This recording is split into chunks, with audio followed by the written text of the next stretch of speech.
My name's Cora Halsworth. I'm Manager of Municipal Programs at British Columbia Institute of Technology's Center for Ecocities.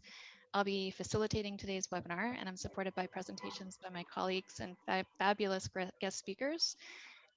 This is the third webinar for the Ecocity Peer Network. In our first webinar, we shared results from the Ecocity Footprint tool piloting with 10 BC communities.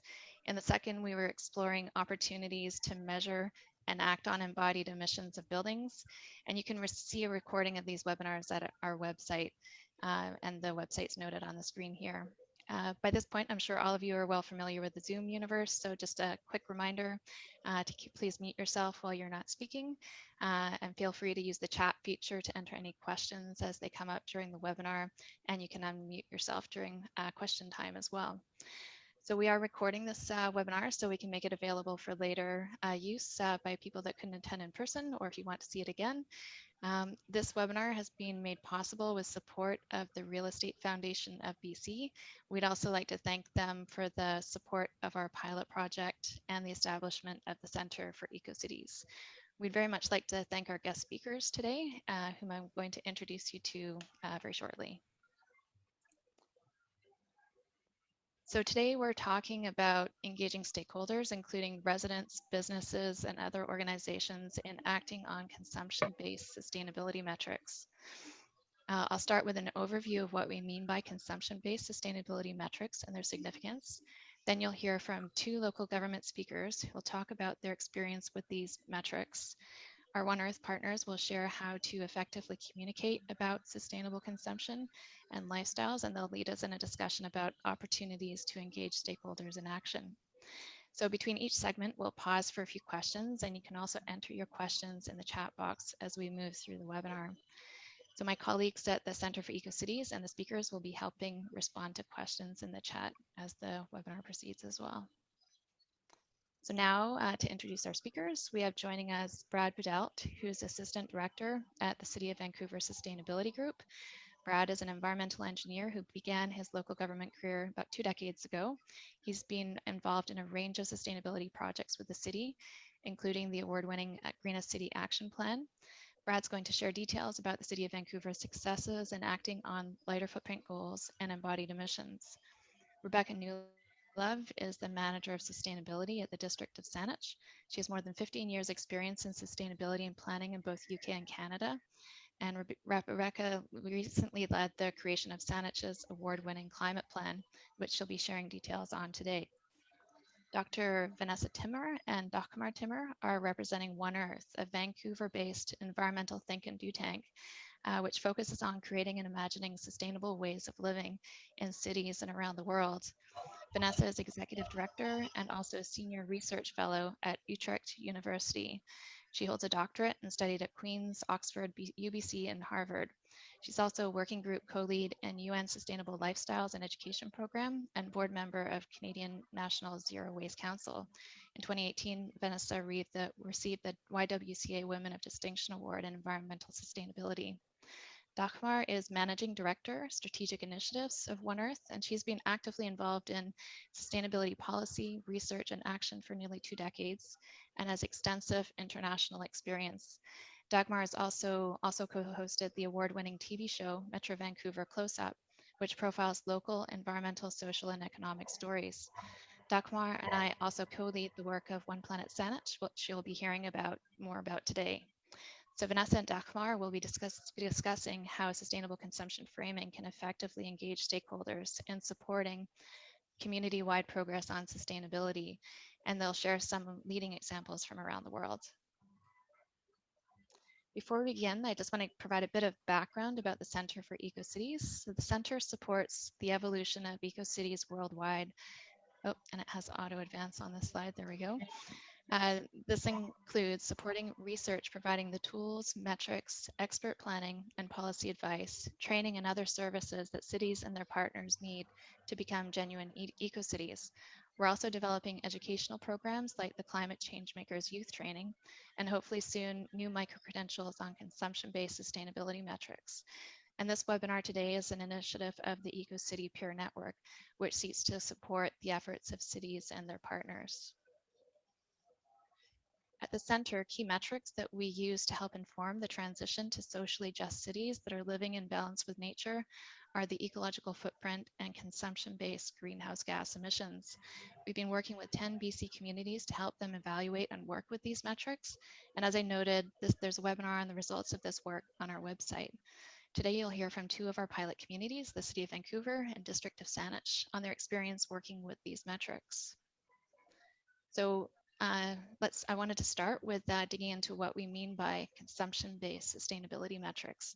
And for some who attended our first webinar, this content will be a refresher. So please bear with me while I just set the context. As we know, we're in the midst of a climate crisis and we're not meeting our global climate action target. And we can't hope to meet these shared greenhouse gas emission reduction targets if we don't address the fact that those of us in developed countries are taking more than our fair share of resources. Traditionally, a community-wide greenhouse gas inventory only considers the impacts of energy we're using locally and the impacts of handling our waste. In contrast, the complementary consumption approach also includes the energy and emissions that went into producing all the things in our daily lives, no matter where they were produced. That is, the consumption approach factors in the emissions impacts of all the material and energy that was used in creating our built environment, producing our consumable goods and food. These consumption-based inventories help encourage strategies that maximize global reductions, not just local emission reductions. In this way, we can better understand our fair share of emission impacts. To illustrate this point, one of the key takeaways of our BC communities, work with our BC communities using this consumption-based inventory is that the greenhouse gas emissions double that when you look at the consumption-based emissions compared to a standard community inventory for our BC pilot. So this is the bar chart on the left. On the right, you can see the results of our work with Iowa City, another pilot city. Their inventory results, it's more equal, and that's because they're more industrial community. And not shown on this slide, but when you look at other communities around the world that are even more heavily industrial, their territorial emissions can be double that of their consumption-based emissions. So basically, you could flip the results of the BC pilots there. And these are the communities that are producing a lot of the consumable goods that we are dependent upon. Further illustrating some of the equity issues associated with our climate impacts, this chart shows the dramatic influence of lifestyle and income levels on our emissions profile. Global studies by Oxfam and the Stockholm Environment Institute are showing here the dramatic correlation between income and emissions. We see that the emissions profile of the top 1% income earners and even the top 10% of income earners around the world vastly overshadows the middle and lower income earners. And these top income earners are a long way from living a lifestyle aligned with living within 1.5 degrees of warming. From the same data, this chart compares the total global consumption-based emissions of each of the income groups. So emissions contributions are on the inner ring, the darker ring, and the population contributions are on the outer ring. And the key takeaway is that 50% of the world's consumption-related emissions can be attributed to the top 10% of income earners. And further still, the top 1% of income earners are responsible for 15% of these emissions. So this also reviews a huge equity issue and the imperative for us to focus on our fair share of the global climate challenge. And not to depress you any further, but we know we need to keep in mind also that we're not just dealing with a climate crisis. There are other global sustainability challenges that we're bumping up against. We've known for some time about the limits to growth because of the Earth's finite resources and ever-growing increases in population. Scientists around the world are showing we're bumping up against some important planetary boundaries in addition to climate change relating to biosphere integrity, land system, and biogeochemical cycles. The ecological footprint helps measure how far or how close we are to living within the limits of our planet. This is a metric that was developed here by Bill Rees, here in BC by Bill Rees and Matisse Bakernagel. And it compares the amount of biocapacity we have with what we're currently depending upon to meet our demands on nature's resources. Only about a quarter of our planet's surface is currently ecologically productive, and scientists estimate that our fair share is 1.5 global hectares per capita. But right now we're in overshoot globally using 2.5 global hectares per person. We're drawing down the Earth's resources faster than the Earth can replenish, but at the same time, many people around the world are not meeting their basic needs. To achieve one planet living, we need to follow this shrink and share model in which we reduce the impacts of the high consumers in our societies and increase access to those that aren't meeting basic needs. Simultaneously, we need to work at regenerating nature's depleted stores, which we've been significantly drawing down since the dawn of the Industrial Revolution. So we can achieve this new ecological balance by reducing consumption of these overconsumers, including us, and redistributing resources to those that are not meeting their basic needs, while at the same time regenerating nature. Through the share and regenerate approach, we can build a new balance and achieve one planet living. So where do local governments come in? They have great influence, both direct and indirect, in enabling residents and businesses to reduce greenhouse gas emissions and ecological footprints. Local governments have direct control over about 40% of the footprint impacts of our communities, while individuals have direct control over about 60% of these impacts. Local governments are the most direct interface with individuals of any level of government, and thus have great potential for influencing action. Local governments can expand their sphere of influence by providing the supportive ecosystem to empower individuals to lower footprint lifestyles. So this can include supporting this shift to sustainable consumption with policies, regulations, and initiatives that will provide and support alternatives to advance behavior change and transformation to lower impact alternatives. This can be about different housing choices, mobility options, purchasing options. It can also be about influencing habits and choices through communication and education, and by leading by example. It can also be about supporting the evolution of local business practices through local business support programs. And I do want to say here, I know that local governments are already strapped and pressed as it is. And I think a big part of this picture is finding the funding needed by municipalities and any external organization that can help local governments on this mission as well.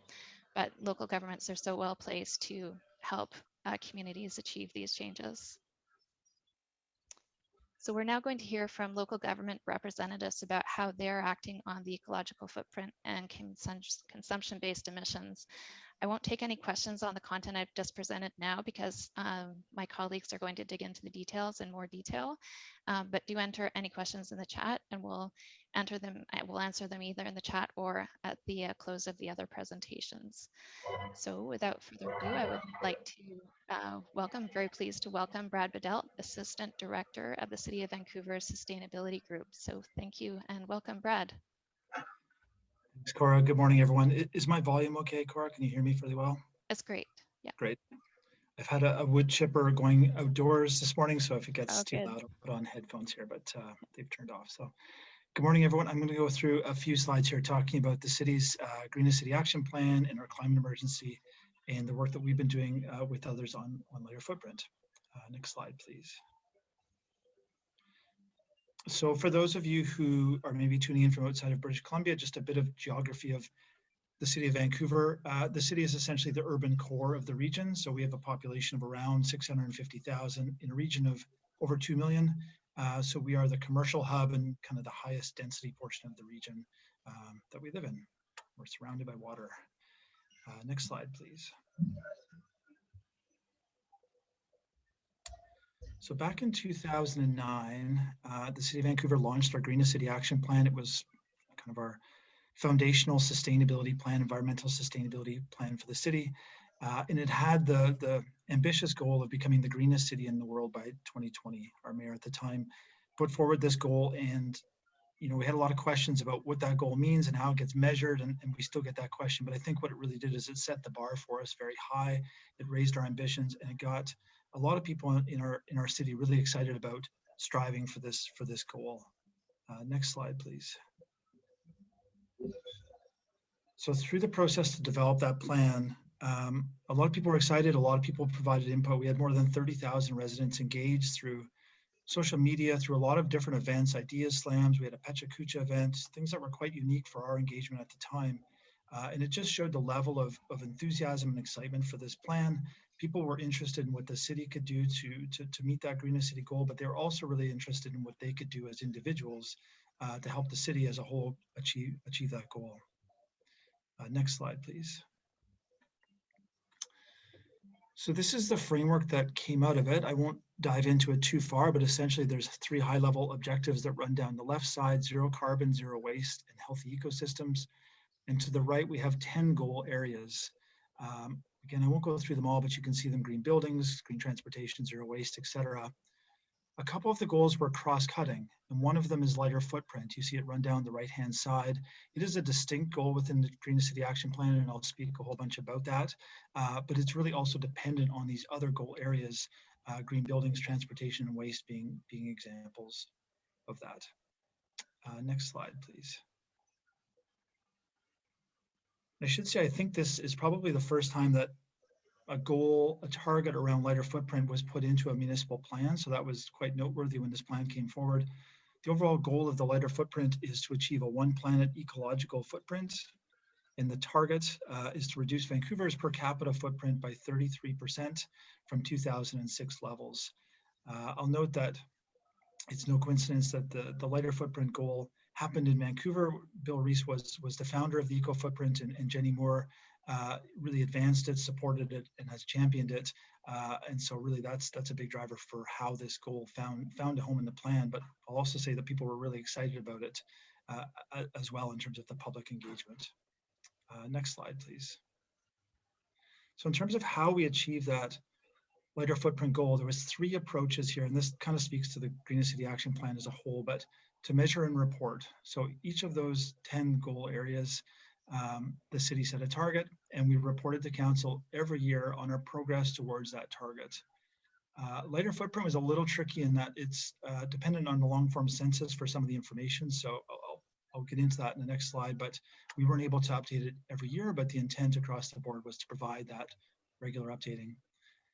Secondly was to engage, encourage, and enable residents. And this is one where lighter footprint really got into that space versus other goal areas where it was more focused on city infrastructure or city regulations. And then the last was to exemplify through city operations, which can be tricky at times, but even things like what our canteens sell in the parks, the sort of packaging at our theaters, those sort of examples are all ways of leading by example. Next slide, please. So I'm not going to talk much at all about consumption-based emissions here in Vancouver, but I thought this slide would be helpful just to show how much of our emissions are outside of the territory of Vancouver. So the top bar there is our total territorial emissions as of 2015. This is what the city really reports on as our core sort of metric, which gets at buildings and transportation. But when you factor in the consumption-based emissions that happen outside of our territory, it doubles that footprint. So a lot of our emissions are coming from outside of Vancouver, which is not surprising in that we don't have a lot of agriculture or production or industry within the city itself. So next slide, please. So this slide here is showing the kind of the breakup or the apportioning of the consumption-based emissions versus the ecological footprint for Vancouver. A couple pieces are pretty noteworthy on this. On the consumption-based emissions, you can see there that transportation is a huge slice of that. It's nearly a half in Vancouver. And then we have after that, the food, buildings, and consumables and waste, making up the rest of the chart in roughly equal proportions. When you go to the ecological footprint, it shows quite a different picture. It's food that rises to the top in a big way. Food consumption, food waste is a big part of Vancouver's footprint, much bigger again than the other pieces of transportation, buildings, and other consumption. Also note that in terms of our footprint, we've got a big footprint here in Vancouver. So we may be striving to be the greenest city in the world, but we have a big footprint relative to other parts of the world. It's certainly something that comes through in Jenny's calculation and something that we need to work on. But I think it's really important to continue to keep that alive as well. It's not enough to reduce our own territorial emissions, but the ecological footprint, our full impact on the planet, is still very large here in Vancouver. Next slide, please. So in terms of what was in the lighter footprint goal, in terms of actions, the first thing I'll say is that a lot of the actions weren't in this goal area. They were in the zero waste goal area. They were in transportation. They were in other goal areas that all support a lighter footprint for our residents. But within specifically the lighter footprint area, we had projects like City Studio, which works with undergrad students to develop projects within the city, like this one here underneath the Canby Street Bridge. The Green City Scholar Program, which brings grad students from UBC into City Hall to tackle some of our sustainability challenges. Green City Fund, which has been hugely successful and hugely oversubscribed over the last 10 years, but it's a way of supporting a number of the NGOs in Vancouver that are doing great work on lighter footprints and related initiatives. And then the fourth one listed here is Project Green Block, which is the one I wanted to speak to in a little bit more detail. It was kind of our centerpiece of the lighter footprint work over the last number of years. Next slide, please.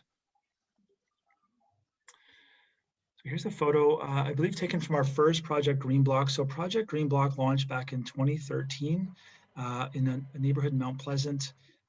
Thanks in part to Jim Boothroyd, a neighbor, a resident in that neighborhood, but also with a number of other supporters, including Jenny, One Earth. We had funding from Van City. We had funding from the Sitka Foundation. Evergreen was the nonprofit that delivered it. But essentially, it was a program. Maybe I'll go to the next slide. I'll describe a little bit about what this program is. So between 2013 and 2019, we worked with Evergreen and other partners to deliver this program in 7 neighborhoods across the city. So starting in Mount Pleasant, West End, Dunbar, basically every corner of the city, 7 neighborhoods, 180 residents, measured and tracked their ecological footprint over the course of a year. They also worked together to not only journal their ecological footprint, but they worked collectively on a community project.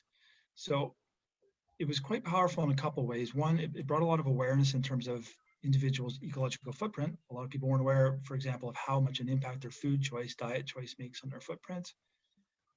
Secondly, they learned a whole bunch of ways in which they could reduce their ecological footprint, and we held a number of workshops to kind of encourage them to do so.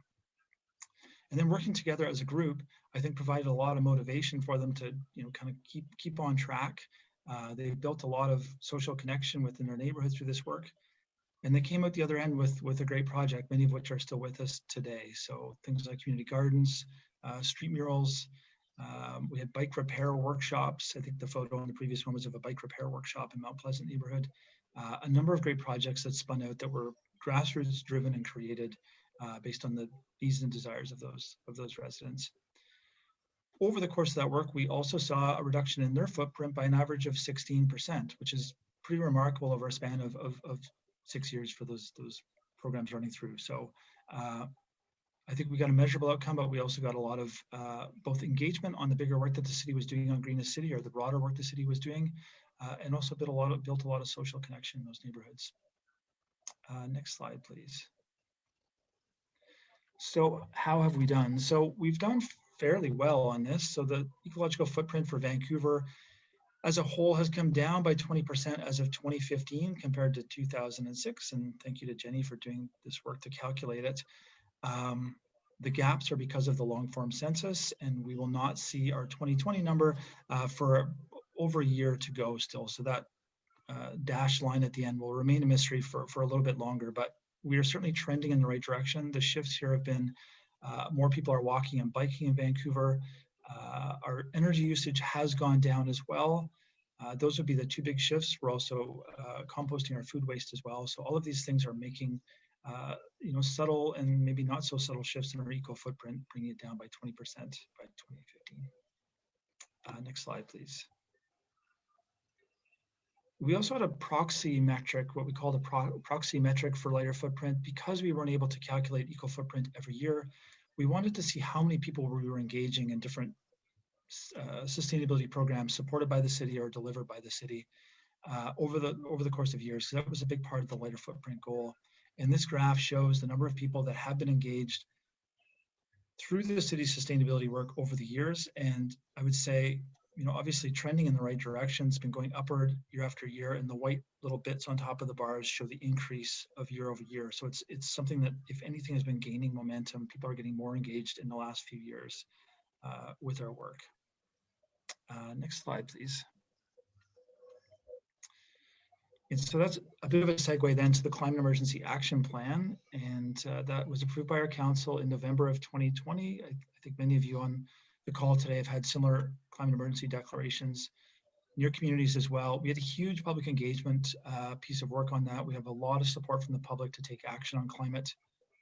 People are really interested in their own footprint, whether it's community consumption-based emissions or eco-footprint. They're interested in their own personal impacts. So within that plan, we have a specific target around embodied carbon in buildings. That's a new target for us and a new target really in North America, seeking to reduce that by 40% by 2030. We focused on buildings because it's something within our regulatory control, and it's also a huge part of the embodied carbon that's coming into the city and being used in the city. But food and waste remain really important work here at the city. We heard that loud and clear from residents through that engagement.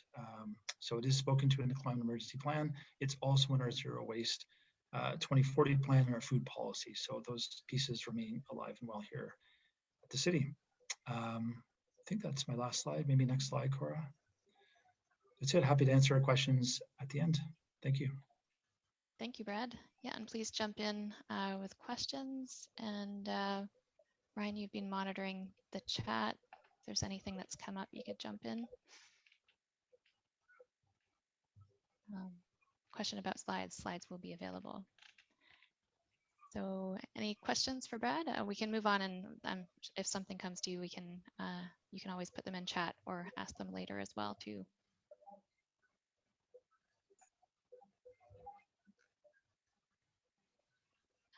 So there's a question about what strategy policy will achieve the embodied carbon target.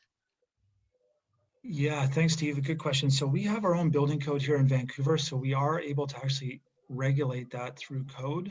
The way we do it is initially by focusing on projects that go through a rezoning, so bigger projects, bigger buildings. We will be moving forward. We currently require the embodied carbon to be reported on for all rezoning applications. The next iteration will see it starting to be regulated and slowly kind of ratcheted down over time through rezoning and then ultimately through our building bylaw. How is the people empowered to support Greenest City? Oh, just moved. Measured workshops, participant surveys. Yeah, it's thanks for the question, Bo. It's a bit of all of the above. So people who receive our Greenest City newsletter would be one of those. People who come out to training and events would be another. We offer a number of different workshops through community centers. Those would be captured by it. Green Block participants would be a small slice of that, but yeah, it's a laundry list of people who have actively taken steps to engage with and participate in the Greenest City work. And another one is, has there been or will there be an equity lens applied to these initiatives? Yes, so I would put that in all caps if I was responding to that in an email. Yeah, the Climate Emergency Action Plan has a really big equity lens. I would say it was a gap on GCAP. It doesn't have an equity lens, to be honest with you. It just wasn't, I don't think, on our radar in 2010 when it was developed, but the Climate Emergency Action Plan is a huge equity lens. It's super important to our work, and we're seeing more and more not only the importance of thinking about equity, but the opportunities to advance equity and how equity can also advance our climate work.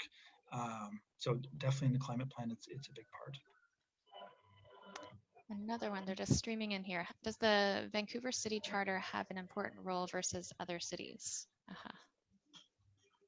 So Vancouver is unique with having the charter.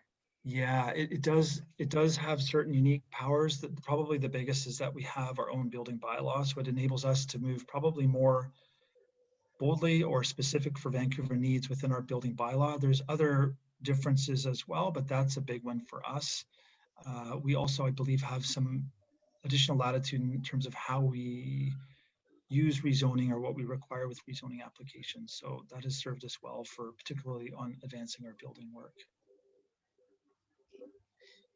And there was a question about how the ecological footprint is calculated. And I think we'll refer you to some of the other webinars we've done, not just the first webinar. I can't actually remember how much detail we got into how the footprint's calculated in our first webinar, but I have another previous recording I can share with you on that.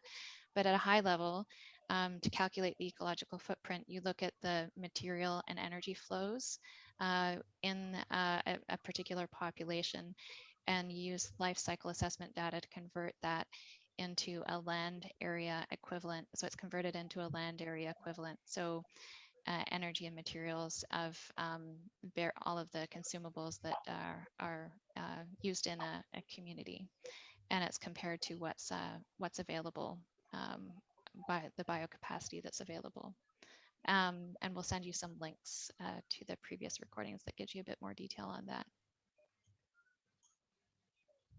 So I think that's the questions, and yeah, feel free to keep entering questions, but we'll move on to our next presenter. So thanks so much, Brad, for the great presentation. Again, if more questions come up, please enter them in the chat, and I'm sure Brad will be happy to answer them. So next we have Rebecca Newlove, Manager of Sustainability at the District of Saanich. So I'd like to hand over to Rebecca. So welcome and thank you, Rebecca. Thanks so much, Cora, and thanks, Brad. It's really difficult to always follow the City of Vancouver with a presentation. So I have to say that, yeah, obviously there are differences between the District of Saanich and the City of Vancouver in terms of some of our legal abilities. But we are so grateful for the City of Vancouver and the work that they do, because they pave the way for other municipalities in the province. They are very great at sharing information and on the programs that they develop and the legislation that they put in place, and a variety of different sustainability actions. And we feel very grateful to be able to learn from the city and have them within our province. And then it does give us the opportunity, when they have legal abilities to do more work, for us to then have those conversations with the province about potential changes to provincial legislation at that level, so that we then become empowered as municipalities to do similar work to what's going ahead in Vancouver. So differences, but also a fantastic opportunity to have them so close. So thanks to Brad and the team that you have over there. So just I don't have a slide on the context of Saanich, but for the wider audience, Saanich is a municipality on Vancouver Island. We have a population of 114,000. If you come to Vancouver Island and visit, you tend to think of Victoria, and Victoria as the centre, and we're neighbouring to Victoria, but we are semi-rural as well. So we have certainly an urban population and an urban element, but we also have a very rural element, and agriculture is a big part of that. So the food piece is great for us. Okay, next slide. Thanks, Cora. We updated our climate plan. We had one from 2010, and that was updated last year and approved by Council in January of 2020. So the plan includes both a territorial emissions inventory and a consumption-based emissions inventory. And we did have long conversations about the eco footprint work that was completed, and whether to broaden this plan to be more of an eco footprint or a greener city plan. But really our role is very much focused on climate change at the moment. And so we took the approach of using the territorial emissions for our targets. So the inventory associated with the energy that's used within our boundaries. But we also knew that, looking at this graph here, our consumption-based emissions inventory showed a much broader impact in terms of the role that we played as a municipality, and also the impact of our citizens on the planet. So we decided to also include the consumption-based emissions inventory in there, and build the climate plan and the actions that are within it based on that consumption-based emissions inventory. So it was really helpful to show that even though it was effectively double the emissions of our community, there was still a considerable emphasis on mobility and transportation and buildings. And so they were still critically important, not just for the territorial emissions inventories, but also for addressing the consumption-based emissions. But it also meant that we had additional opportunities to look at things like particularly food. And I haven't included the Ecocity footprint slide here, but similar to Vancouver's, food accounts for 19% of our consumption-based emissions inventory, but it's approximately half of our eco footprint. So we knew that food was a very important element of our climate plan. And then obviously there's waste and consumption as well. So it was very helpful to put residents' concerns into context. For instance, how much of a difference does reducing plastic packaging make versus reducing using fossil fuels for transportation? Okay, next slide, please, Cora. We do have a modeled pathway to our emissions targets. And so our targets are for a 50% reduction in our community-wide greenhouse gas emissions by 2030, and to be 100% renewable and a reduction to zero carbon by 2050. So we actually changed these targets partway through the development of the plan with the release of the IPCC report in 2018. And so this pathway was modeled to hit that target for our territorial emissions. So the modelling was based on that, albeit there are many actions that are associated with the consumption-based emissions inventory. Okay, next slide, please, Cora. So our climate plan focuses on, or it covers 6 focus areas. They include transportation and buildings and infrastructure, food and materials, ecosystems, community well-being, and then leadership in district operations. We have boldly 131 actions in the climate plan, and a key piece for us was that we try to make those actions as smart as possible. So there are quite a lot of sub-targets and metrics within the climate plan to try and understand if we are making progress and track progress. And the actions, we tried heavily to move away from the words of encourage or explore to actions that were very direct and focused and obviously measurable as well. Okay, the next slide, please. However, saying that, I would say in terms of our knowledge and understanding, it's very much more progressed on the territorial front. And so some of those actions that were related to consumption-based emissions are more about accessing more data, exploring more, and certainly encouraging where we don't have the legislative ability to require or demand from industry, for instance.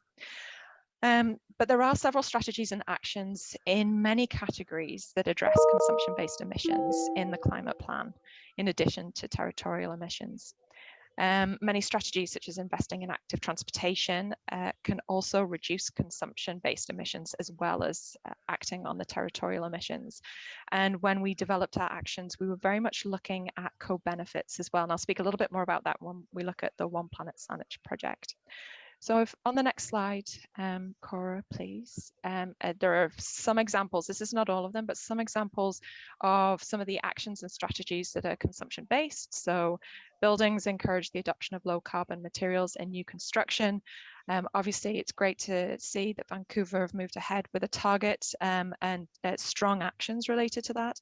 The City of Victoria, who's our neighbour, they are looking at targets on this specifically, and they've just released their zero waste strategy late last year.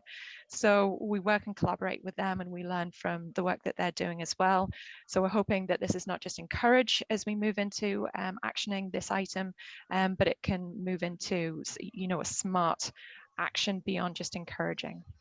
Food and materials, you know, encouraging residents to choose low carbon foods and reduce food waste. And then obviously the single-use plastics and moving towards lighter living. And then it's similar to, as Brad was describing, leadership in district operations. So modeling a low carbon diet through our workshops and events when we get back to doing those in person. And we need to develop a corporate zero waste strategy alongside the community one. And the next slide, please, Cora. And there's a key core section related to implementation. And because our plan has now been adopted for a year, we released our first climate plan report card in February. We presented it to council. We tracked progress on our targets. So you can look at this online, but effectively it is reporting out on our progress and our progress in terms of the actual targets, as well as how many actions we were implementing and how effective they were at moving us in the right direction. And obviously this is a work in progress over time to be able to track that. And the next slide, please. So just thinking about the value of adding that consumption-based emissions inventory into the climate plan, I mean, it was quite considerable. updated our carbon calculator that we'd had that was based purely on territorial emissions previously. And thanks to Cora and Ryan for helping us and Jenny with updating that calculator to include consumption-based emissions so that residents can, do that independently on their own. It's simple, it's on our website, it's part of our Residents Climate Action Guidebook. And they're not just thinking about buildings and transportation and waste, but they're also broadening and being asked questions around their eating habits and the consumption habits. A multitude of websites and presentations, social media posts that obviously link with that consumption-based messaging.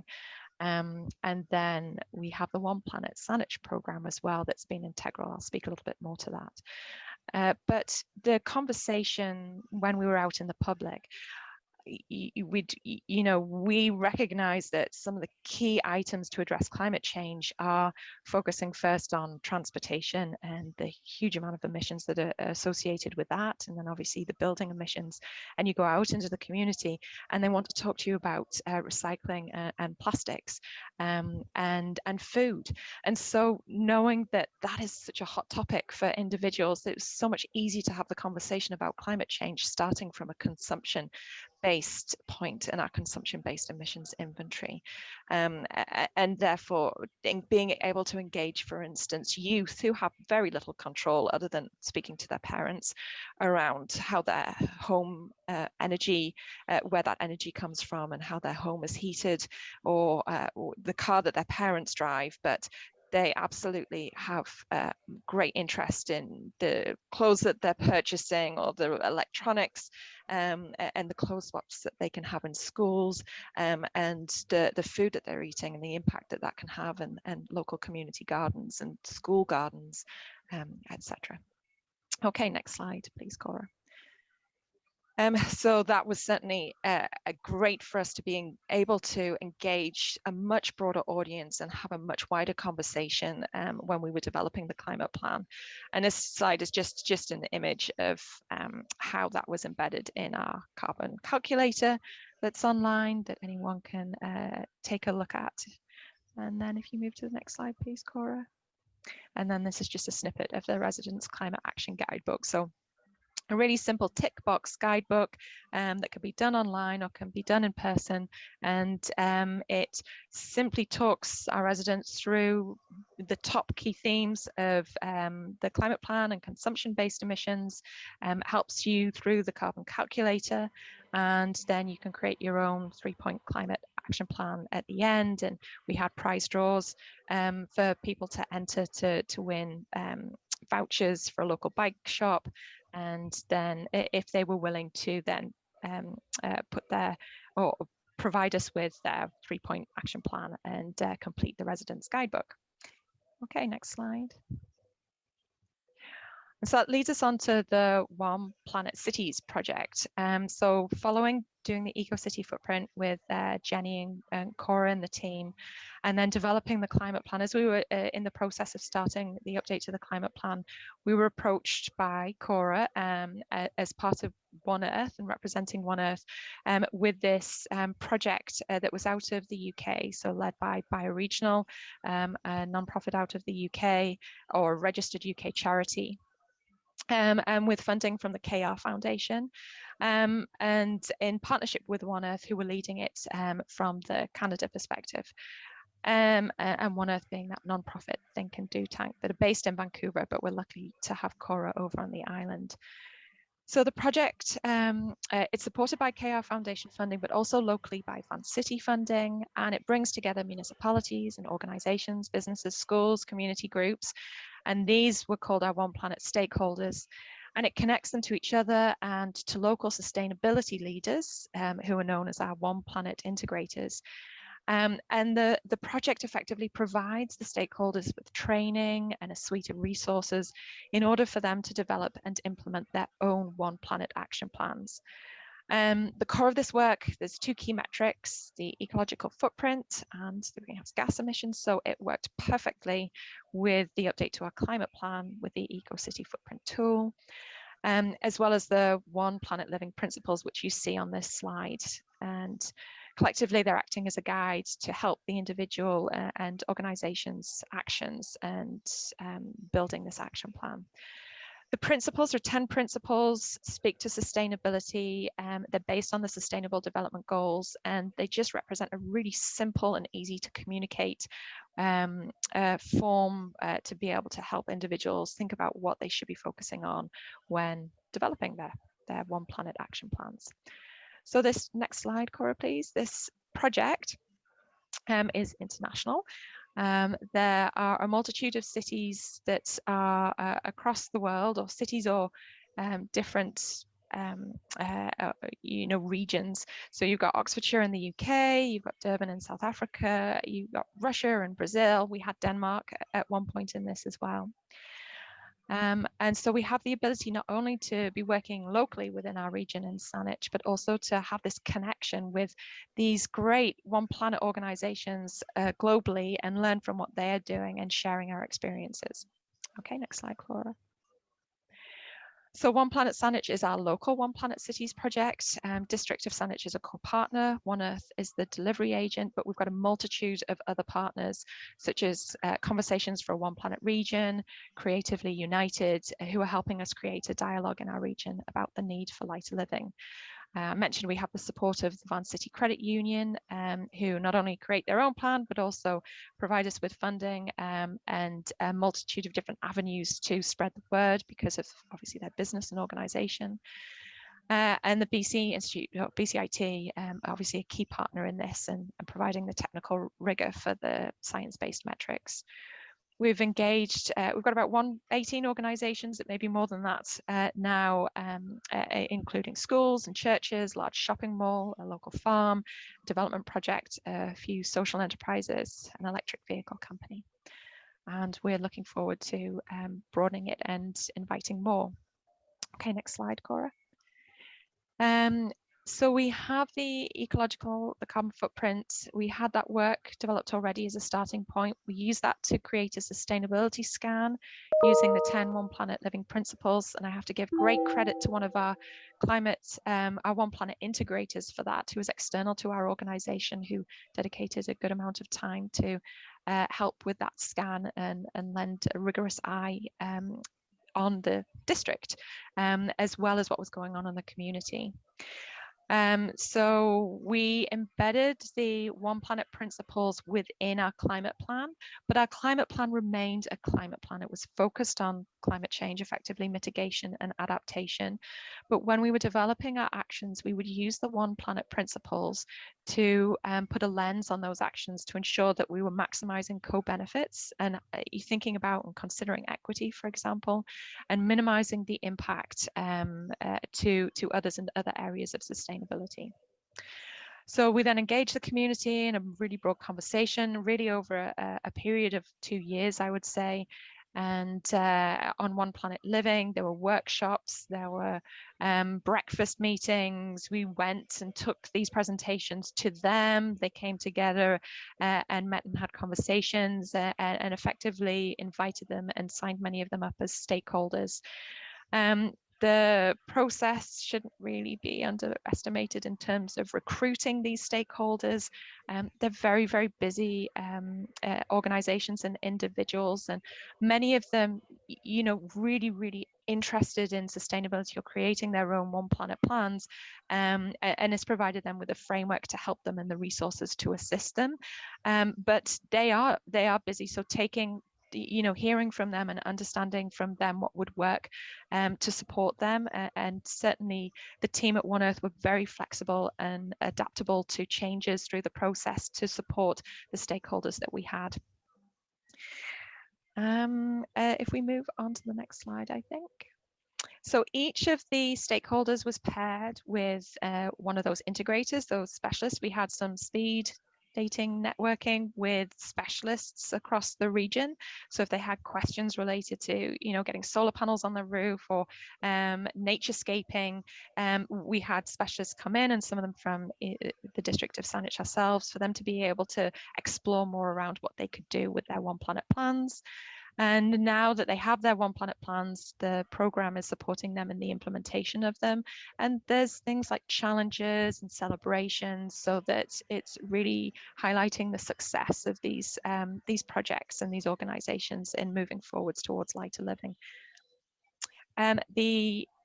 There are a suite of tools that the One Planet project provides. So I mentioned some of ours at the District of Saanich that were useful to the stakeholders, but there's also the web page, and there's a suite of guidance and toolkits to work through the bioregional online resources. There was the webinars and the training. There's the Ecocity Footprint tool for us as municipalities. And then we're just waiting on the launch of the Lighter Footprint app as well, that would be for individuals. Okay, next slide, please. And so this is just some of the action highlights. You can see some of the participants, some of the schools and that were involved in the process.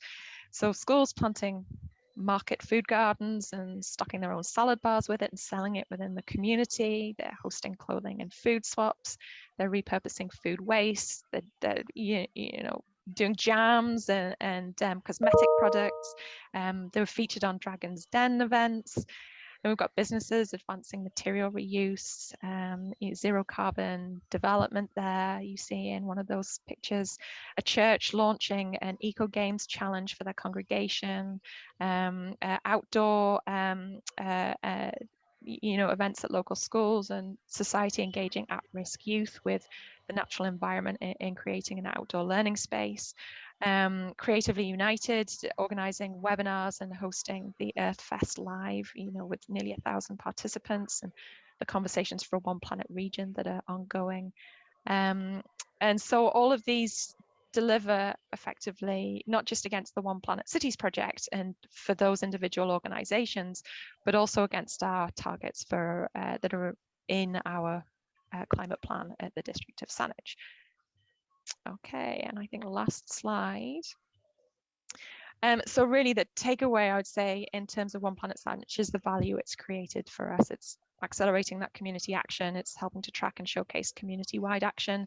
It's an additional forum to share information and engage and collaborate, and helps identify additional opportunities and networking and sharing ideas. And in terms of the embedding of the consumption-based emissions inventory and thinking about moving into next steps and embedding more the Ecocity footprint work, it's enabled us to broaden that conversation and invite more people to the table.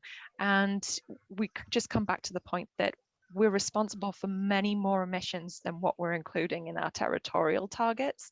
And so it's very important to us that even though we're not able to measure right now and show progress until we improve our data sets on the consumption-based front, and we're hopeful on that, we know that that is a next step, and we know it's critically important that we're including actions in our climate plan to address those.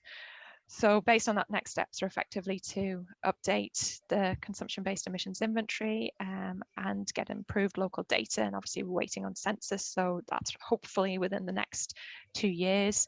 Then there's the Lighter Living app we're looking forward to, increasing our stakeholders and holder numbers, looking at how amazing Vancouver is doing in terms of spreading the word with their community and engaging their community. We can always do more. And then a One Planet region opportunity. So trying to encourage others to perhaps collaborate and participate in that One Planet Cities plan. And then it's ensuring and accessing sustained funding that should really be coming in some degree from the private sector as well. Okay, thanks, Cora. I think that's it from me, and I'm happy to answer any questions. Great, thanks so much, Rebecca. Great presentation. So please jump in with questions. There's one in the chat already, and I just wanted to say also that this has been a pilot project with One Planet Cities. Bioregional hopes to expand to other cities, and here locally, One Earth, we would love to support other cities in this work too. I'm sure Rebecca would love other partners in crime working on this work. So if there's any cities interested in exploring this, we'd be happy to talk to them as well. We already have our 10 pilot cities. A number of them have with the numbers with the Ecological Footprint and CBI, and I think a number of them are interested in exploring opportunities to engage community in this way. So there was a question about the budgets for the two organizations. This one might be hard to answer, but maybe you do know the answer to this. How do budgets per person compare between Vancouver and Saanich for sustainability programs? That per capita expenditures to hand.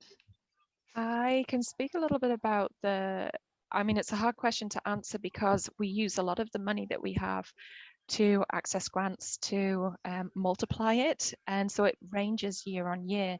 In terms of core funding, our district of Saanich council just approved budget and quite a considerable increase in the amount of budget to our sustainability team and an additional 2 members. So whereas we were a team of 3 and I presume you're focusing on the municipality itself rather than the broader program with One Planet. But in the municipality itself, we were a team of 3, and 2 of those staff members were part funded through BC Hydro Corporate and Community Energy Manager support and through CAREP funding, which if any of you are on the line today from municipalities, we had an announcement this week from the province that indicated that the CAREP program has ended. And so we're just crazily, working on what that means and the consequences of that, because that was quite a substantial amount of funding that was actually used to pay for the remaining funds for 2 of those staff within our team, and then some for community projects. We're lucky and fortunate that we literally just approved a budget this week that secured funding from tax base for those team members and added an additional 2 team members, with the idea that that CAREP money would be directed purely towards community-based projects. And a lot of that money is then used to apply for grants that then bring in hundreds of thousands and millions into the region or into us as a municipality, versus the 150,000, for instance, that we would have from the CAREP fund.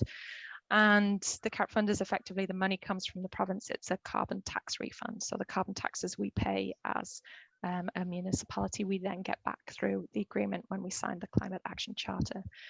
So that was one form of consistent and sustained funding that we used. Alongside, we would go regularly to council for one-time asks that could range from 50,000 to 250,000 when projects came forwards. And again, usually these were associated with grant applications. So we would apply for a grant and we would have to provide match funding, and therefore we needed to be able to bring that match funding to the table. And if the CAREP money was insufficient, then we would go to council looking for that match funding.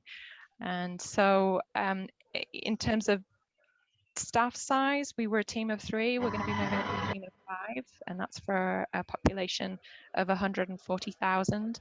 But we don't have a huge industry base when you're thinking about taxes. The city of Victoria has more of that, but they have a smaller population, around 60, 70,000. And I believe that they have a very similar team size to us, and they have a couple of folks focused on waste and sustainability in their engineering department as well. So perhaps a little bit larger than our team. Okay, I'll hand over to Brad. Thanks, Rebecca. We're closer to 25 for obviously a much bigger city. I hate to repeat, but the loss of CAREP funding is, I would say, fairly devastating for us. It's going to impact staffing at a time when we're trying to scale up our programming, scale up our work. To have our most stable sort of core funding taken out from under us is a huge surprise and a huge impact that I think we're just starting to process how that might impact the programs we deliver. So it's, really troubling news this week to receive that. Thanks. Yep. Funding challenges, as I noted, we're asking municipalities to do more and more, but with less and less money. So whatever we can do to help local governments get more access to resources, I think is really important. So just one, I'll try and do this short. There was a question about how our approach, the approach that Jenny Moore developed for the Ecocities Footprint tool, how that looks at bottom-up food estimates and how that can indicate changes or the changes in the footprint based on food consumption practices. So just very quickly, and maybe we can follow up with you in more detail later. yes, we typical global ecological footprinting assessment looks at top-down or econometric data, whereas we're using bottom-up, except right now we don't have local food data. We're using Statistics Canada data, which is a fairly well representative because we have such a globalized food system at the moment. But we're working at ways of getting better local food data because as we shift to more, hopefully shift to more local food production, there's great variation in the impacts of food production. So right now we use that StatsCan data, but we would like to update the tool and integrate opportunities to show what are the local impacts of local food production impacts compared to the global. Right now, the LCA data, life cycle assessment data, uses global averages because we do have a globalized food supply. So just a very quick one. And I want to make sure One Earth has enough time to get through their presentation. They've got really great content that I want you all to hear. I know Brad had one quick little note that will segue nicely into the One Earth presentation. Brad, did you want to just say one quick word about the resources Yeah, One Earth? thanks, Cora. And sorry to jump in like this, but I just realized after I finished that one important piece that I forgot to mention was that in the midst of our lighter footprint work in about 2015, we had One Earth do essentially a lighter footprint strategy for us that gave us a whole bunch of specific actions that were prioritized in terms of reducing ecological footprint. And that report was super helpful for us to then advance our work through the kind of the second half of our GCAP. So I'm happy to share that report with anybody online if they're interested in seeing it. I think it was super helpful for us. So Great. thanks. Thank you, Brad. And so I'd like to welcome Vanessa Timmer and Dagmar Timmer. So Vanessa's going to share her screen for their presentation. Thank you very much. Over to you, Vanessa. Thank you. Great. Can you see the screen now, Cora? Perfect. Yeah, Perfect. perfect. Wonderful. Well, thank you all so much. We are wanting to also connect with you about the tips for communicating sustainable consumption and engaging stakeholders, because this is not an easy topic. It's actually kind of a hot topic. You know, often local governments will shy away from this because it's kind of talking about how people live their lives. And I would also say it's a topic of interest. People are asking, what can I do? How can I be part of the solution? So it's kind of both. And so we just wanted to give you some insights from our experience about how to talk about this and engage stakeholders in the process so that it becomes a full community effort. The first thing I'll do is just share with you some of the resources and past work we've done that have led to the tips that we're about to share. The first is we worked quite significantly with the Urban Sustainability Directors Network in developing this sustainable consumption toolkit, which I think is worth people going and looking at. And it gives a lot of suggestions in terms of initiatives and measuring and different things. And we also dove in to exploring communication of sustainable consumption. So with Climate Access and Kara Pike, who some of you might know, we did a consumption framing research summary, and then she worked specifically with the USDN to develop the Smart Shift report that I would highly recommend. Dagmar and myself, who's going to be speaking in a moment, worked with a number of colleagues in developing a global report on fostering and communicating sustainable lifestyles. And in there, you'll find a whole series of examples and case studies about, including One Planet Living, about how we can talk about this topic. And we also have recently launched the Beacon for Sustainable Living, which is a global initiative on how to work with other sustainable living leaders to talk about it, including Elizabeth Kelly is here on the call today, and we're working with her and the C40 cities on the Thriving Cities initiative, supporting a few pilot cities, but also the 97 cities that are part of that in this work. And finally, I'll just say, as part of the Beacon, we did a survey of 70 sustainable living communications campaigns, and you can find that scan on the Beacon website, as well as a scan of how footprint programs are unfolding around the world. And we'll be building more creative assets, so we'll be back in touch about that. So before I get into the tips, let's do a little interactive moment. Here in the chat box, I want you to look at what I'm about to share with you, which is 2 ways of talking about sustainable consumption. And I want you to pick which column you think would be the one that you would suggest. So would you think it's more effective to say, stop wasting food, or love food, hate waste? would you think it's more effective to say only you can stop climate change, or B, we all have a role to play, citizens, cities, etc.? Would you think it's more effective to say abolish the rich, or B, wealthiest citizens, the polluter elite must make the most dramatic changes in their lifestyle? I'm seeing a lot of B's. Yes, okay, so indeed. But you know what's amazing is actually a lot of the past communication has been on the left. It's been about stopping things, it's individualizing, it's about just the individual person. And it's really been about more recently now the equity concerns are coming in. So how do we talk about that is the most recent challenge that we're talking about. So these are our 7 tips. And because this is not a murder mystery, I'm giving you all 7 up front. It's about drawing attention to the evidence base because some actions matter more than others, putting fairness at the forefront, equity and inclusion, focus on aspirations. And this means moving from discussing consumption to better living, because then you broaden the discussion from consumption packages to actually thinking about how we want to live our lives with specific consumption implications, but it's about life itself. That's where communication really shines. Emphasize not just individuals, but systems change and individuals change, and how cities enable lighter daily living, tied to other city programs like zero waste, climate justice, resilience, belonging. And don't just communicate, but activate citizen engagement. Lighter living includes voting, advocating for bold policies, et cetera. And finally, Dagmar is going to speak about tailoring to what people care about, diverse motivations.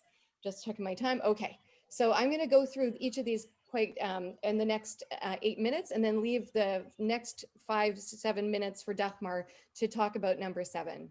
So the first one, draw attention to the evidence base. We heard some of this in the presentations before, but historically we've done top 10 lists, and a lot of them have been like, bring your shopping bag, don't use plastic straws. And we haven't always talked about which actions count more than others. And we see this showing up in global data. So the Perils of Perception report that just came out from Ipsos looked at 30 markets of general public around the world. And what they found is across markets around the world, people on average underestimate the most impactful climate actions they can take, and footprint actions, by the way, and overestimate the least impactful ones. If you can read on the left, recycling is still #1 as the thought action, because that's what we've been promoting. Buying energy from renewables is next. And then a car, and you see LED lights, but it's interesting, not having a car and eating a plant-based diet, these are further down. And the list you see there was taken from the research of Seth Wines and Kim Nicholas. I'll show you that in a moment. But let's take a look at another piece, which is which of the following actions have an impact. Less packaging was up at #1, even though it ranks 38th in terms of its impact. So Seth Wines and Professor Kimberly Nicholas from Lund University looked at one measurement of what people could do. One of the most controversial thing they said is having one less child, but even living car-free, avoiding one transatlantic flight. So let's look at this, this structure, the plant-based diet, electric car, and look at what Ipsos Reid found. People with that exact list, most people did not know not having a car or avoiding a flight is actually very impactful. So we have work to do in actually shifting people's understanding of what is actually impactful. Recycling is still up there, even though it's low impact overall. So we need to look at what makes high impact, as Brad was showing, and do what Rebecca was mentioning, allow people to do those carbon calculators like we did in Green Block to guide people's actions. It doesn't mean we don't talk about some of those other actions like plastics that people care about, like New York did the Bring It to New York campaign, super cool campaign, by the way. And it's kind of like about putting these practices into your daily lives. But this is the entry point, right? We get people started through those things they care about and then move them on to these bigger impact areas. And we could do that with humor, right? Visualizing these different life cycle impacts in kind of humorous ways. Love Food, Hate Waste does this in a great way, and also shows how individual actions connect to restaurants and grocery stores, but also show that diverse people are doing this work. And the Anatomy of Action is a global campaign. Again, it's much more focused on individual actions. So we need to do better at connecting that to city actions. But it's really interesting the kind of powerful language they have here, like beyond buying or protein swap, or fun, enjoy the journey. And they added money as a category, which is often not shown. And they did this based on the latest data. We did the same with One Earth. Globally, we put together this sustainable lifestyles, options, and opportunities for city stakeholders to use to guide their actions in more impactful ways that minimize footprints. So number 2 is equity and inclusion, fairness at the forefront. We already saw from Cora that she used a couple of examples or graphics from the UN emissions gap report. This year, it was the first time that the 2020 UN emissions gap report included a chapter on lifestyles, equitable, low carbon lifestyles. I would highly recommend checking it out. It is the most downloaded chapter of the UN Environment Programme's emissions gap report. And it shows, as Cora is saying, they drew on the Oxfam work to show that higher income earners have the higher carbon dioxide emissions. But look at these graphs and the one that Cora showed, and then look at what Oxfam developed as a visual. Like, this is such a powerful visual about the richest 10% consuming more than half of the total lifestyle carbon emissions, with the poorest only responsible for 10%. So these visuals can help us with this conversation. And now we're struggling how to talk about this. So the Cambridge Sustainability Commission, again, I'd really recommend this as a report to look at if you're working in this area. They emphasize that the world wealthiest produces twice as much carbon emissions as the poorest 50%. And they have some solutions in there, like frequent flyer levies, bans on SUVs. There's discussion of McMansion tax, building just transitions, but we're struggling with this. So maybe you can help get better at this piece. Because what's happening is people are picking up this polluter elite, world's wealthiest, at the heart of the climate problem. This is an important message and actually quite new, but the problem is it's still individualizing, right? It does mean more accountability by the highest, most impactful, but how do we talk about it also in a systemic way? Otherwise, you get things like this with the MP Claudia Webb saying the rich must be abolished, which of course sent everybody into a tizzy. So what are other things we need to do other than these two other ways of talking about it? We might need to talk about accessible convenience services and goods like Portland did, rethinking our economics like the donut economics model that places inclusion much more at the heart. Talk about not just lifestyles, but livelihoods, hand decision making over in an equitable way in terms of our economic health and other benefits. And not just talk about the rich, but reinforce lighter footprint alternative ways of living that other communities are doing. So for example, Akansha Chowdhury, a colleague of ours, scanned in India, practices like mud houses are now the new fad, the old traditional way of building. Sharing economy has been around in India for ages. How do we learn from those who are already living one planet lives today, as Jenny Moore talks about?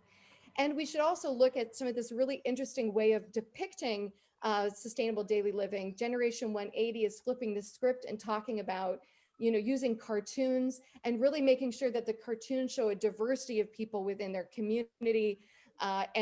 This is the same with some of these campaigns like Zero Waste Iftars, which is coming from the Green Muslim community. And these are the kinds of things we should be profiling in our work.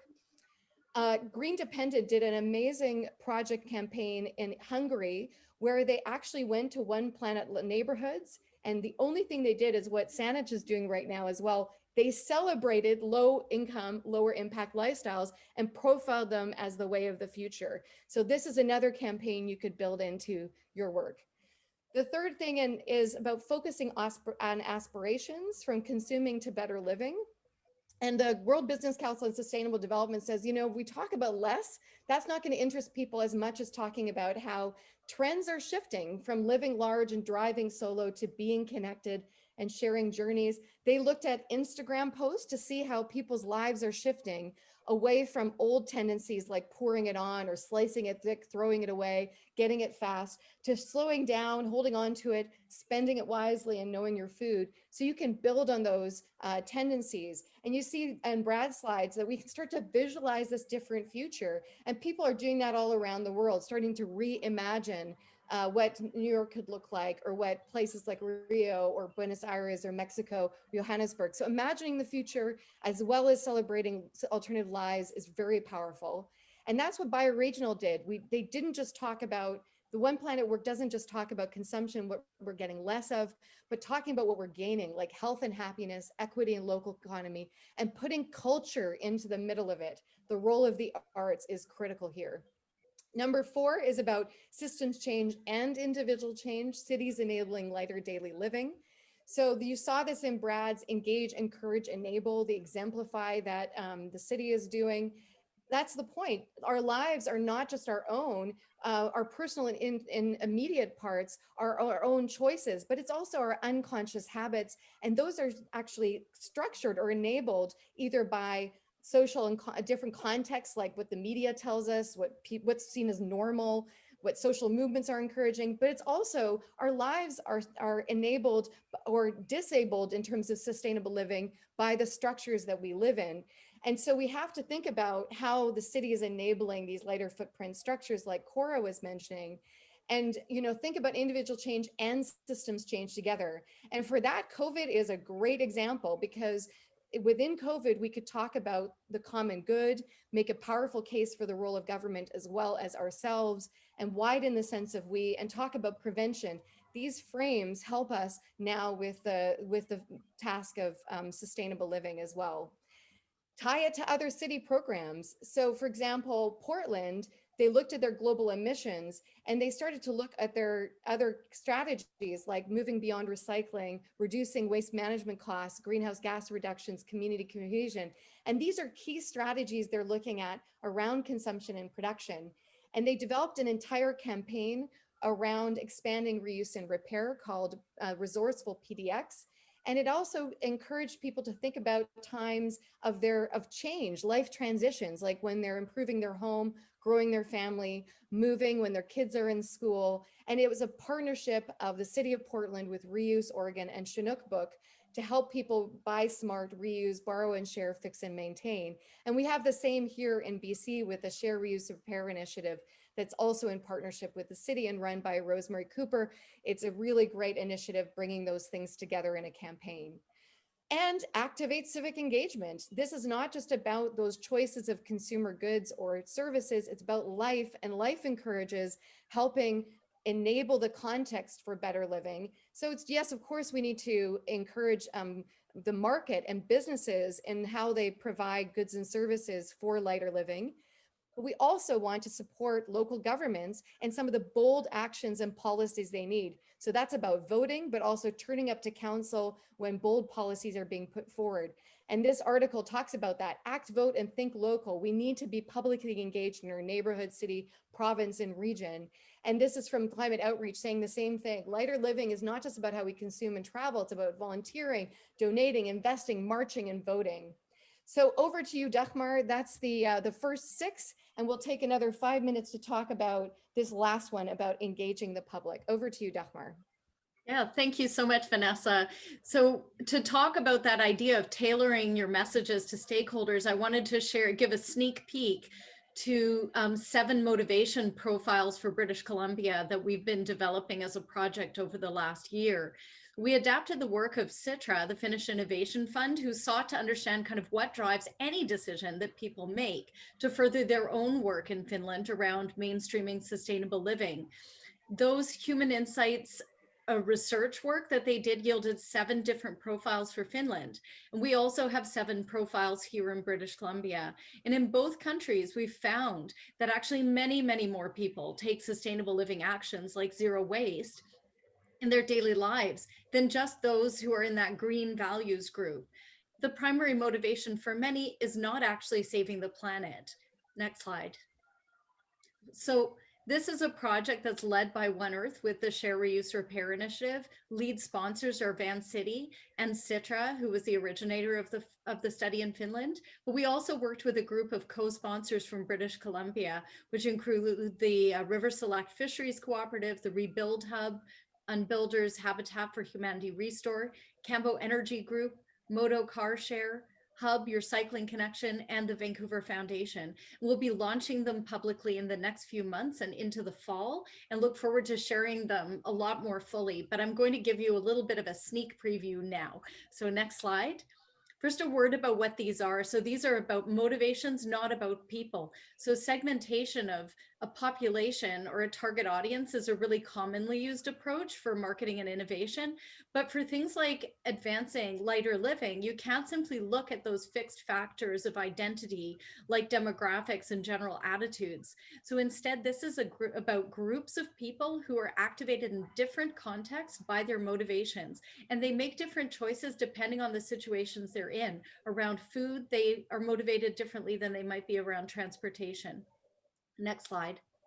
So based on interviews and a survey of 1,500 British Columbians, caring for their family, saving money, and especially with COVID being a good community member can all lead to actions like buying quality products that can be repaired or shared, or watching their food waste.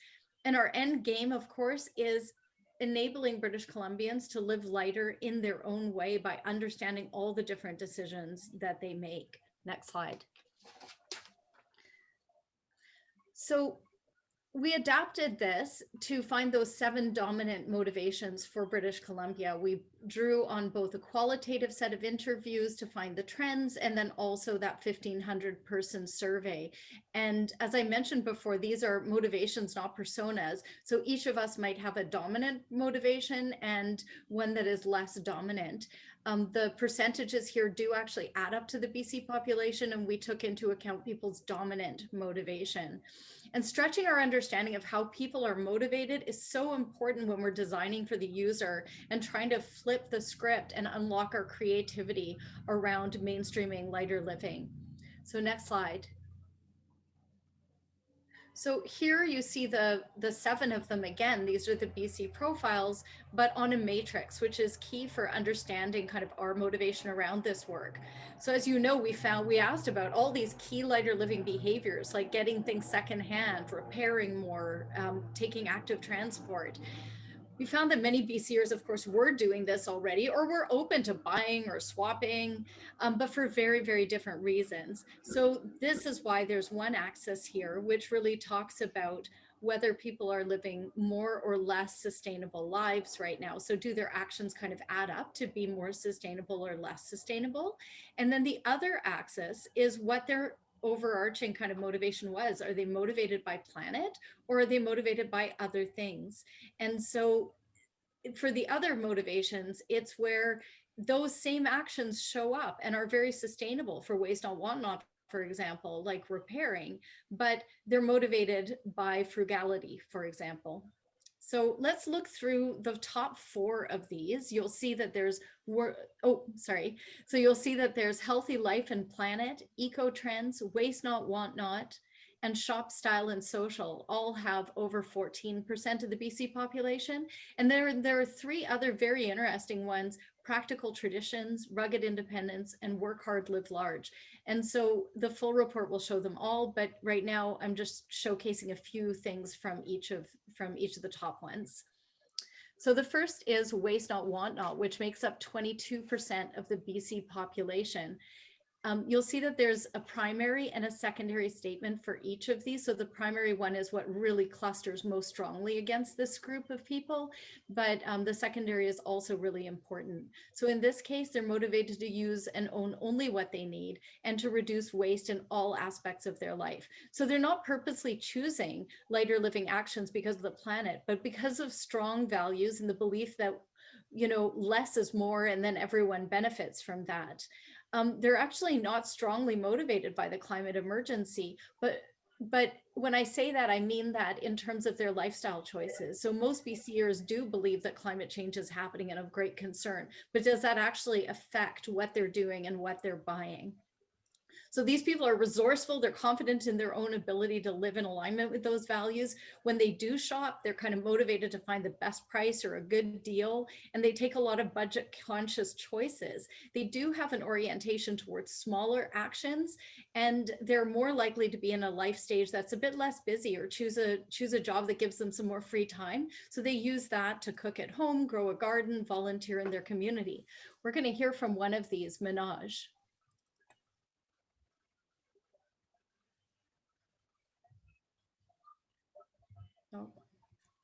I've seen like my parents who like buying things like, okay, this is good quality, this is bad quality. And back home in India, if anything goes bad, they don't just throw it. They repair themselves or they call somebody to repair. So I got that thing from there, and still I do the same thing. If something like furniture or something, then I try to fix myself. I have bought all the tools rather than spending money on the new furniture. I rather fix the old one and make it last longer. So the next one is eco trends, which is 20%, and they really align themselves with progressive trends and also purchase more consciously and buy less. They're quite aligned with lighter living, but they do things sort of, they're influenced really from their peers and ethical local businesses. And in turn, they have this virtuous cycle where they then influence others. So Bo is a great example. He moved here from Sweden. He says, I started buying secondhand after I came to Canada. It's just the style here and it's really good and very available. Just noting time, I'm actually going to skip the audio clips for these, but we do have them. I'd be super happy to share them at another time with those who are interested in the final webinar in June. So shop style and social is 20% of the population. These people, any lighter living actions that they do are actually a byproduct of their motivation to shop, live on the cutting edge digitally, and fit in with what they perceive to be society's expectations. They're quite neutral to the eco-friendly values, but they're actually motivated much more strongly around what kinds of lifestyle trends are gaining traction. So there's some opportunity there in terms of some of the trends like local food or even plant-based diets.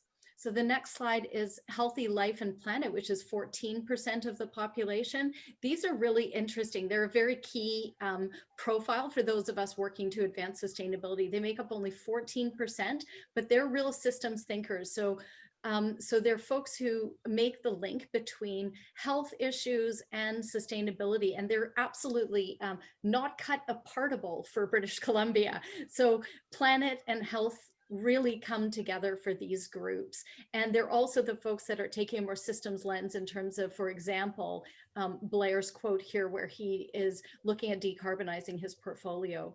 Time is not actually a perceived barrier for them. So they're more than happy to sort of walk to the stores, repair their goods, even though 63% of people who match up with this as a dominant profile actually see their life as very busy. And these are our researchers, they're our fact checkers. So that's how we can reach them.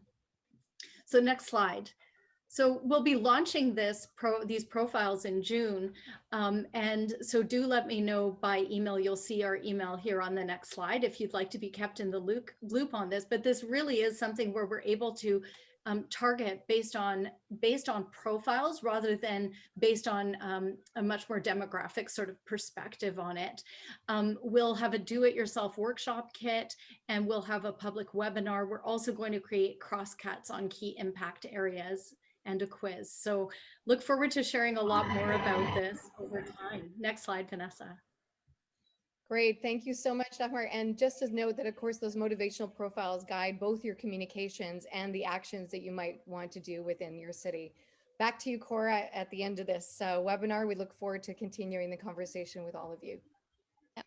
Thank you. Such rich content and so much to go through. And sorry, there wasn't quite enough time for you to go into all the detail. I'm sure there'll be lots of questions from people.